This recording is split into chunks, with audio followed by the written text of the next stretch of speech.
Short hand और dictation batch के लिए प्ले स्टोर से अभी डाउनलोड करें राजहंस एकेडमी मोबाइल ऐप। 140 शब्द प्रति मिनट डिक्टेशन रेडी स्टार्ट।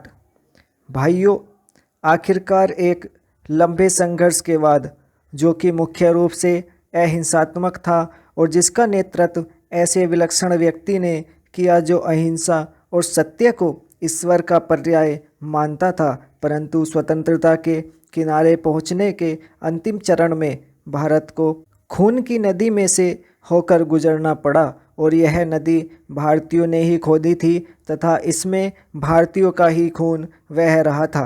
अभूतपूर्व पैमाने पर लोगों का निष्क्रमण हुआ।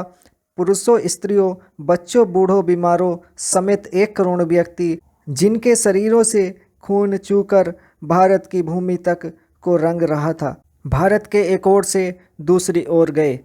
उन्होंने अपने पीछे न केवल मकान और ज़मीनें छोड़ी बल्कि अपने घर के व्यक्तियों के मृत शरीर भी छोड़े। स्वतंत्र भारत के किनारे तक पहुंचने के लिए देश को यह मूल्य चुकाना पड़ा और वह 2 प्रभुता संपन्न राष्ट्रों भारत और पाकिस्तान में विभाजित हो गया। यह 15 अगस्त 1947 की बात है। कांग्रेस ने, जो वास्तविक रूप से 1885 से भारत की राष्ट्रीय वाणी थी, हमेशा भारत की एक राजनीतिक इकाई के रूप में संकल्पना की थी। कांग्रेस को अंत में भारत का विभाजन स्वीकार करना पड़ा। वैसे तो यह स्वीकृति सहमति से दी गई थी, परंतु वास्तविक रूप से देखा जाए तो यह ब्रिटिश शासकों द्वारा पिछले कई दशकों से उत्पन्न की गई परिस्थितियों के दबाव के कारण था। फूट डालो और राज करो की नीति पहल अलीगढ़ मुस्लिम कॉलेज की स्थापना के साथ शुरू की गई। एक दूसरे के बाद आने वाले 3 ब्रिटिश प्रिंसिपलों ने पृथकता का विचार मुस्लिम नेताओं और छात्रों के मन पर बैठाया। सर सैयद अहमद को विभाजन मूलक विचारों को फैलाने के लिए उनसे हर प्रकार की मदद मिली। हम यह नहीं कहेंगे कि इनमें हिंदुओं का कोई दोष नहीं था, जो मुसलमानों से सामाजिक स्तर पर अलगाव बनाए रखते थे और आर्थिक दृष्टि से उनका शोषण करते थे। अलीगढ़ कॉलेज के अधिकारियों को अपने उद्देश्य की पूर्ति के लिए उपजाऊ भूमि मिली। यह सब कुछ पिछली शताब्दी के अंतिम वर्ष में हुआ। इन्होंने सोच समझकर राष्ट्रीय मुसलमानों की उपेक्षा करने की नीति अपनाई। 1947 में कांग्रेस के पास विभाजन स्वीकार करने के सिवा कोई विकल्प नहीं था, विशेषकर गंभीर सांप्रदायिक झगड़ों के कारण, जो कि गृह युद्ध का रूप धारण कर रहे थे। जिन्ना ने यह सुझाव दिया कि सांप्रदायिक आधार पर आबादी की अदला बदली की जाए। शायद वह बेहतर समाधान होता, क्योंकि इससे शायद वे क्रूर कृत्य न होते जो बहुत लंबे काल तक पड़ोस में रहने वालों के साथ उनके पड़ोसियों ने किए। विभाजन को स्वीकार करते हुए कांग्रेस ने 15 जून 1947 को दिल्ली में एक प्रस्ताव पास किया, जिसमें अंतिम बार भारत की मूलभूत एकता का आग्रह किया गया था। इसमें कहा गया था, पिछली 2 पीढ़ियों के श्रम और बलिदान की नहीं, बल्कि भारत का विस्तृत इतिहास और परंपरा भी इस मूलभूत एकता की साक्षी है। भाइयों, भूगोल, पर्वत और समुद्र ने भारत के स्वरूप का निर्माण किया है। कोई मानव संस्था इसके आकार को बदल नहीं सकती और न ही उसके अंतिम लक्ष्य में बाधक बन सकती है। आर्थिक परिस्थितियों और अंतर्राष्ट्रीय मामलों की लगातार मांगों के कारण भारत की एकता और भी आवश्यक हो गई है। भारत के जिस चित्र को हमने अपने दिलों में संजोया है, वह सदा हमारे दिलों और दिमागों में रहेगा। अखिल भारतीय कांग्रेस समिति गंभीरता से यह विश्वास करती है कि जब वर्तमान भावनाओं की उत्तेजना समाप्त हो जाएगी, तो भारत की समस्याओं को उचित परिप्रेक्ष्य में देखा जाएगा और भारत में 2 राष्ट्रों के अस्तित्व के झूठे सिद्धांत को समाप्त कर दिया जाएगा और सब इसका त्याग कर देंगे। सामान्यतः राष्ट्रीयता जातीय, भाषाई अथवा भौगोलिक तत्वों पर आधारित होती है, परंतु इस्लाम का अलग अस्तित्व है, जो अन्य धार्मिक वर्गों में मिश्रित नहीं होता। 55 वर्ष की स्वतंत्र धर्मनिरपेक्ष राष्ट्रीयता के बाद आज भी कई जिम्मेदार मुस्लिम नेता दावा करते हैं कि मुसलमान अलग राष्ट्र हैं। चेंज।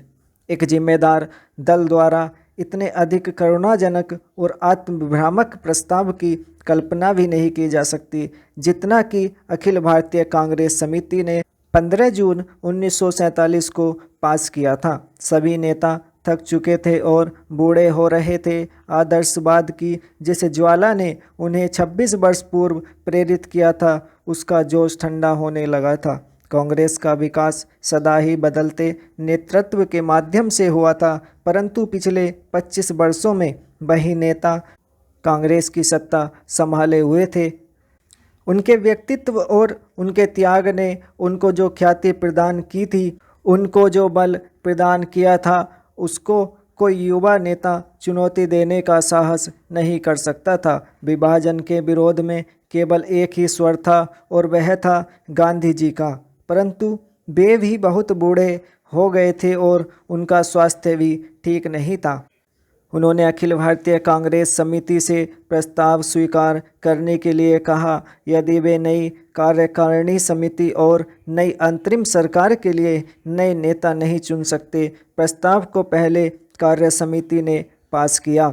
गांधी जी से विशेष रूप से प्रार्थना की गई थी कि वे उपस्थित हों और सभा को संबोधित भी करें। लेखक अखिल भारतीय कांग्रेस समिति की बैठक में उपस्थित था। गांधी जी का भाषण स्पष्ट रूप से उनके दुख का द्योतक था। उन्होंने कहा कि उनके विचार सर्वविदित हैं, फिर भी उन्होंने अखिल भारतीय कांग्रेस समिति को प्रस्ताव पास करने की सलाह दी। उन्होंने कहा कि अखिल भारतीय कांग्रेस समिति को इसे रद्द करने का अधिकार है, परंतु किसी ने इसका उत्तर नहीं दिया। उस समय ब्रिटेन भारत से चले जाने के लिए और अपनी साम्राज्यवादी धाक छोड़ने के लिए बहुत उत्सुक था। अब यह बोझ उनके लिए बहुत भारी हो गया था। एशिया के राजनीतिक पुनरुत्थान की उठती हुई लहर को नियंत्रित करना था। चेंज। महोदय, निसंदेह ही आज भी हम भले ही कई मुश्किलों का सामना कर रहे हों, फिर भी हम 1991 के उन दिनों जैसी स्थिति में नहीं हैं। एक राष्ट्र के रूप में हमने काफ़ी भरपाई कर ली है और हम आगे बढ़ने के लिए तैयार हैं। श्री राव के नेतृत्व के बिना यह संभव नहीं था। अब यह अटकल लगाना व्यर्थ और मूर्खतापूर्ण भी है कि कोई और नेता होता तो क्या कुछ ज़्यादा और बेहतर किया जा सकता था या नहीं। तथ्य यह है कि वही नेता थे जिनके कारण हम एक ऐसी स्थिति तक पहुंच गए हैं जो देश और उसकी तरक्की के लिए निरापद है। हम जिस अवधि से गुजरे हैं वह बहुत मुश्किल और हलचलपूर्ण थी। सोवियत संघ के पतन और विघटन से हमारी जो कुछ भी अंतर्राष्ट्रीय स्थिति थी उसका आधार ही खत्म हो गया। ऐसा लगता है कि हमारे देश में कुछ लोग इस घटना का पूरा मतलब नहीं समझ पाए हैं। बेशक यह कम्युनिस्टों और आधुनिक समाजवाद के अन्य समर्थकों के लिए बेहद चिंता का विषय था। इससे उन सभी निष्पक्ष देशभक्तों को काफ़ी दुख हुआ जिनके लिए सोवियत संघ अच्छा मित्र था और अकेली विदेशी शक्ति थी जो हमेशा हमारे साथ खड़ी होती थी। उससे हमें काफ़ी नैतिक और भौतिक समर्थन भी मिला था।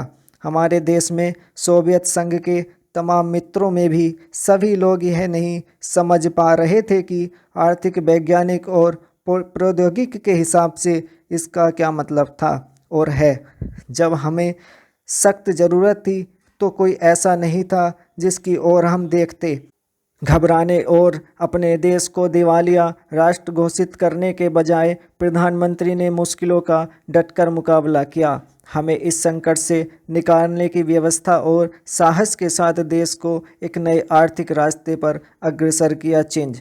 कांग्रेस ने अपने चुनाव घोषणा पत्र में इसकी मोटी रूपरेखा न बना ली होती तो बेशक यह संभव न हो पाता। इस घोषणा पत्र के मुख्य निर्माता स्वयं राजीव गांधी थे और इसे तैयार करने में श्री राव उनके मुख्य सहायक थे। देश को संकट से उबारने और नए आर्थिक रास्ते पर ले जाने में बेशक मनमोहन सिंह की देशभक्ति, विद्वत्ता और ख्याति महत्वपूर्ण कारण थे। नई आर्थिक नीति जनता के हित में नहीं है। इस काल्पनिक तथ्य को लेकर काफ़ी हंगामा मचाया जा रहा है। इसके उलट अगर उसे अपेक्षित ढंग से लागू नहीं किया जा रहा है तो इसकी वजह यह है कि जनता के नाम पर हर तरह की आंशिक और कॉरपोरेट मांगें पूरी की जा रही हैं। स्टॉप।